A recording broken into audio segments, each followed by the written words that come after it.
Good morning, friends. Today, in this video lecture, we will read a poem written by Toru Dutt. The poem is The Lotus. So, let us have a glimpse over the text of the poem. This poem is a sonnet, particularly, it is a Petrarchan sonnet. It is divided into two parts, the octave and the sestet. The first 8 lines are called octave and the last 6 lines are known as sestet. So let us have a reading of the poem. Love came to Flora asking for a flower that would of flowers be undisputed queen. The lily and the rose long had been rivals for that high honor. Bards of power had sung their claims.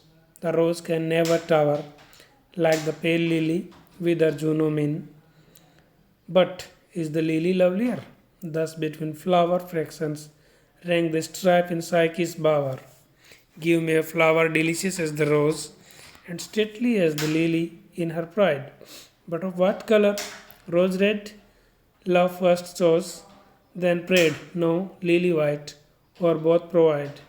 And Flora gave the lotus rose. And Flora gave the lotus, rose red, dyed, and lily white, the queenliest flower that blows. Before we explain the poem, let us have a brief introduction of the poetess. Toru Dutt or Tarulata Datta was an Indian poetess born in Bengal province in 1856 to the well-known Ram Bagan Datta family. Toru Dutt is often considered the first Indian poetess to write verse in French and in English. Prior to her, Michael Madhusudan Dutt, another Indian poet from Bengal, had tried his hand in writing prose and poetry in English.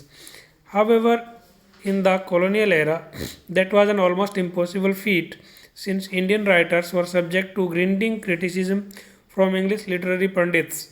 Yet at a time like that, Toru Dutt attained much recognition for her compositions. Her work went on to being reviewed favorably enough to get republished. Yet she would not live very long to see any of it. She, like her siblings, died from consumption in 1877 at the age of 21. Her book of poetry named Ancient Ballads and Legends of Hindustan, a collection of translations and adaptations from Sanskrit literature, was published posthumously in 1882. So, we came to know that Toru Dutt was one of the first poetess from India who tried to write in English. She wrote not only English but also in French.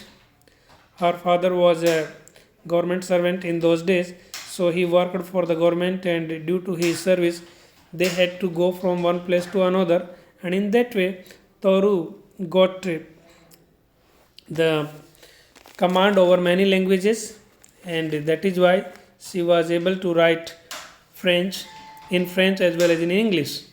So she was one of the first poetess who wrote in English, and during those days, English writers tried to criticize Indian writers because they took them inferior to them, and in those days nobody was daring to write in English, but it was Toru Dutt who wrote in a very well manner and got recognition in those days.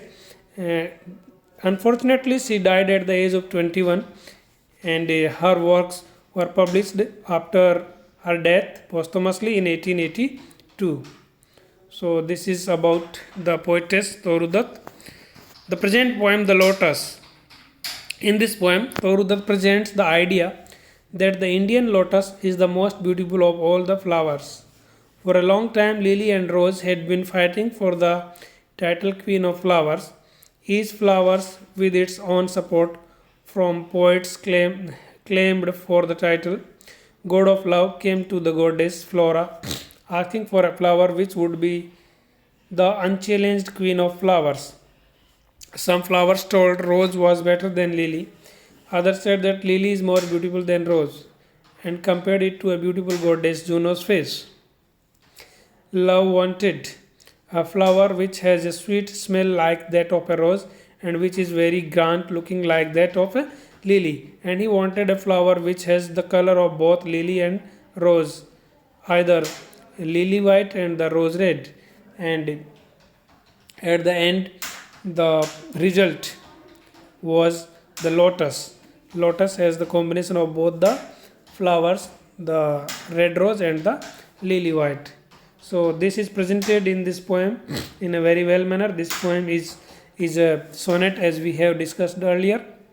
The rhyme scheme of the poem is A B B A B B A C D C C D C.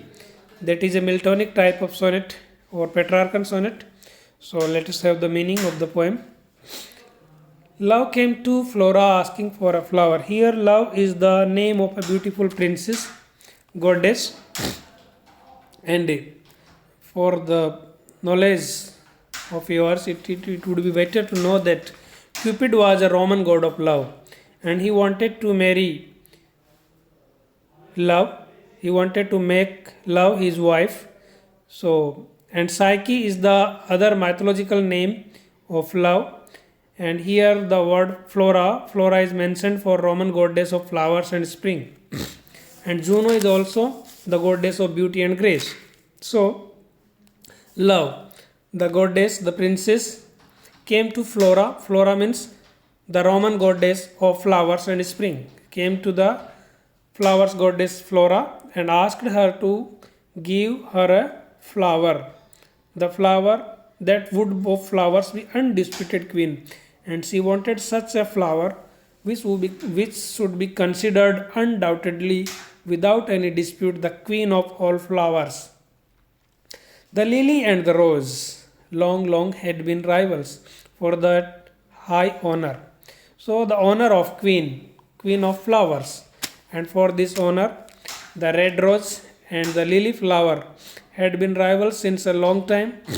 They quarreled with each other to get this honor, the queen of flowers, and the crown is still not clear who is queen or who is not. So both of them are claiming to be the queen of the flowers. Bards of power had sung their claims. Bards means the poets. So poets of nature has written claiming their favorite flower. Some of them wrote about the greatness or about the qualities of red rose, and some of them prioritized the white lily. So in that manner, none of them proved to be the queen of the flowers. So still the matter is undisputed. Still the matter is disputed. Or no flower came as a queen. So many poets wrote that rose can never tower like the pale lily with her Juno means some of the poets wrote that the lily has a face just like the goddess of beauty Juno, and the rose can never be compared with lily, and some of them wrote that rose is far better than lily. So the question is still there. But is the lily lovelier? Thus, between many poets asked the question: is lily lovelier than the flower rose? So there was no answer. Thus, between flowers, faction rang the strife in Psyche's bower.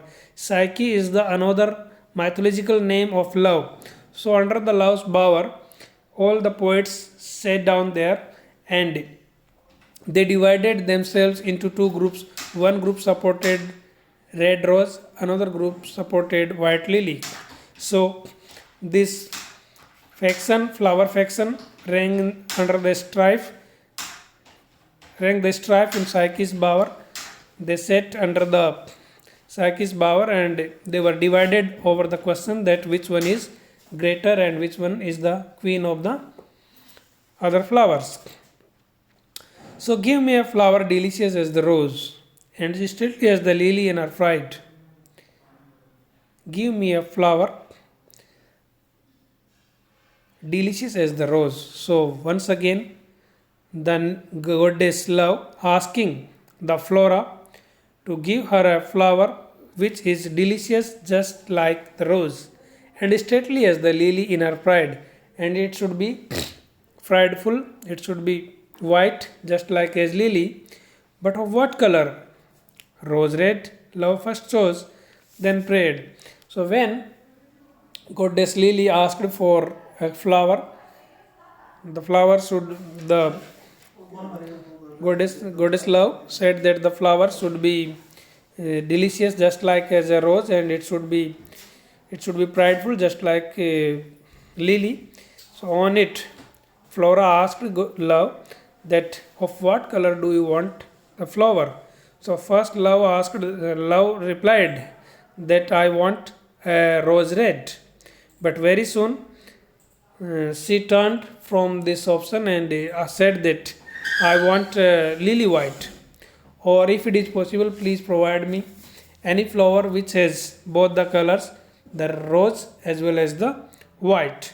And when this came to Flora just took a moment and immediately handed her over a lotus. Flora gave the lotus, which has both the qualities rose red dyed and the lily white. A lotus has both the colors rose red as well as white lily. So the queenliest flower that blows. So this was considered as the queen of all flowers, and it had both the qualities of a rose as well as of a lily. So here in this poem, this rose is well known or well acceptable in Asian countries, and lily is common in European countries.